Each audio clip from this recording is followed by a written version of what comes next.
یہ بات کہہ دی جائے کہ جب اپنے بچے کو آپ مولانا بناتے ہیں یا آپ مدرسوں میں داخل کرواتے ہیں تو اس کا انجام پھر یہ ہوتا ہے، تو میں کہتا ہوں یہ سراسر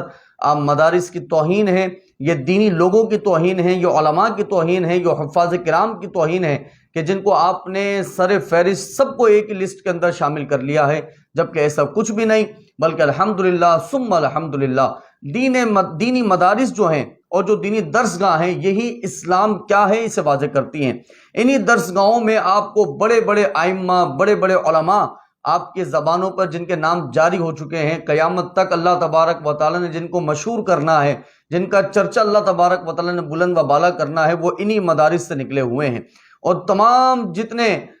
تابعین ہیں، تبع تابعین ہیں، سلف صالحین ہیں، اولیاء عظام ہیں، سب نے ان مدارس سے درس حاصل کیا ہے، یہاں تک کہ صحابہ کرام علیہم الرضوان بھی ان مدارس سے درس حاصل کرتے رہے۔ تو دینی مدارس کا نام لے کر یہ کہہ دینا کہ جب آپ مدرسے کے اندر بچے کو ڈالتے ہیں تو پھر یہ حال ہوتا ہے، میں کہتا ہوں مدرسے سے ہی بچہ حافظ قرآن بنتا ہے الحمدللہ۔ جو آپ کے پورے پاکستان کے اندر ابھی رمضان کے اندر ہر مسجد کے اندر قرآن پڑھا جا رہا ہوگا تو پیچھے کھڑے ہونے والے جن کو قرآن یاد نہیں ہے ان کا دینی مدارس سے تعلق نہیں ہے، لیکن وہ جس کی ابتدا میں کھڑے ہیں اور جس کا قرآن سن رہے ہیں الحمدللہ اس کا تعلق دینی مدارس سے ہے۔ اور پھر اسی طرح پوری پاکستان میں ہر مسجد کے اندر درس قرآن ہوتا ہے، درس حدیث ہوتا ہے، تو علی جان یہ درس قرآن دینے والا یہ بھی دینی مدارس سے تعلق رکھتا ہے اور یہ درس حدیث دینے والا یہ بھی دینی مدارس سے تعلق رکھتا ہے۔ پھر آپ فخر کرتے ہیں کہ الحمدللہ ہمارے یہاں کچھ دیندار لوگ ہیں، ہمارے یہاں کچھ علماء لوگ ہیں جو آپ کی خواہش کے مطابق آپ کی بات کرتے ہیں، آپ انہیں تسلیم کرتے ہیں۔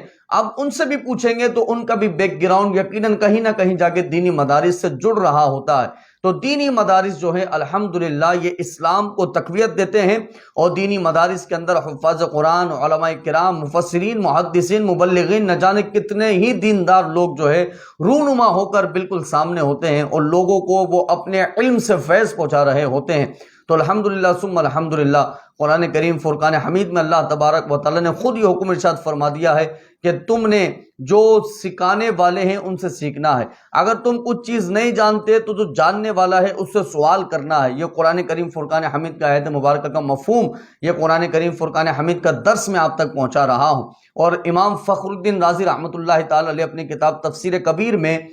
آیت مبارکہ کے تحت لکھتے ہیں کہ حضرت انس بن مالک رضی اللہ تعالیٰ عنہ نے اللہ کی قسم کھا کے یہ بات کہی کہ فوالذی نفسی بیدہ، یہ رب کی قسم کھانے کا ایک طریقہ ہے کہ جس کے قبضہ قدرت میں میری جان ہے میں اس کی قسم کھاتا ہوں، یعنی اللہ کی قسم کھاتا ہوں۔ کیا قسم کھاتا ہوں؟ فرماتے ہیں کتب اللہ لہ،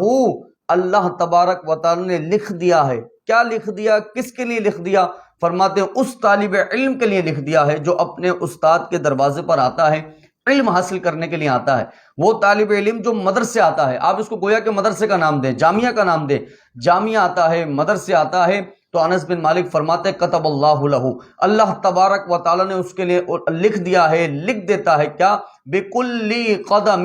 اس کے ہر قدم کے بدلے عبادت سنہ، اللہ رب العزت 1 سال کی عبادت لکھ دیتا ہے اس طالب علم کے ہر قدم کے بدلے جو مدرسے اور جامعہ میں دینی تعلیم حاصل کرنے آتا ہے۔ یہ روایت انس بن مالک رضی اللہ تعالیٰ عنہ بیان کر رہے ہیں، صحابی رسول ہیں، اور فرماتے اتنا نہیں بلکہ بکل قدم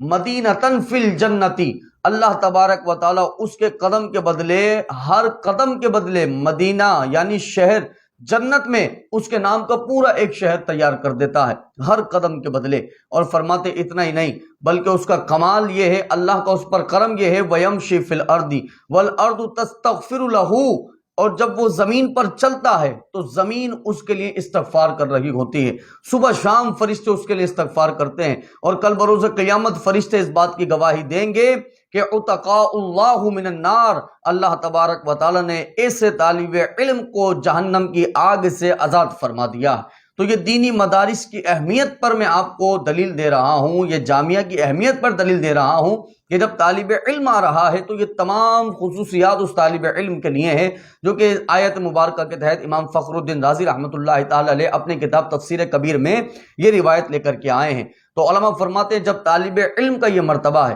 تو دینی مدارس میں بیٹھنے والے جو اساتذہ ہیں، جو ٹیچرز ہیں، جب وہ پڑھائیں گے تو اللہ سوچیے ان کو کتنا مرتبہ عطا فرمائے گا، ان کو کیسا مقام عطا فرمائے گا۔ اور اس پر بھی ایک روایت مبارکہ میں آپ کو پیش کر دیتا ہوں، المعجم الکبیر میں امام طبرانی رحمۃ اللہ تعالی نے اس روایت کو ذکر فرمایا ہے کہ جو شخص مسجد میں داخل ہوتا ہے اس نیت کے ساتھ کہ وہ آج مسجد میں پڑھے گا یا پڑھائے گا، یعنی وہ طالب علم ہو یا پھر وہ استاد ہو، دونوں کے لیے آپ حدیث مبارکہ آپ لے کر کے آئے۔ المعجم الکبیر کے اندر امام طبرانی فرماتے ہیں مسجد میں صبح داخل ہوا اس نیت سے کہ پڑھے گا یعنی طالب علم ہوگا یا پھر پڑھائے گا یعنی ٹیچر ہوگا، اللہ تبارک و تعالیٰ ان دونوں کو اس حج کا ثواب عطا فرمائے گا جو حج اللہ کی بارگاہ میں قبول ہوتا ہو۔ قبول مقبول حج کا مکمل اللہ تبارک و تعالیٰ طالب علم کو بھی ثواب عطا فرمائے گا اور جو ٹیچر ہیں اساتذہ ہیں ان کو بھی ثواب عطا فرمائے گا۔ تو الحمدللہ ثم الحمدللہ میرے عزیز دوستوں،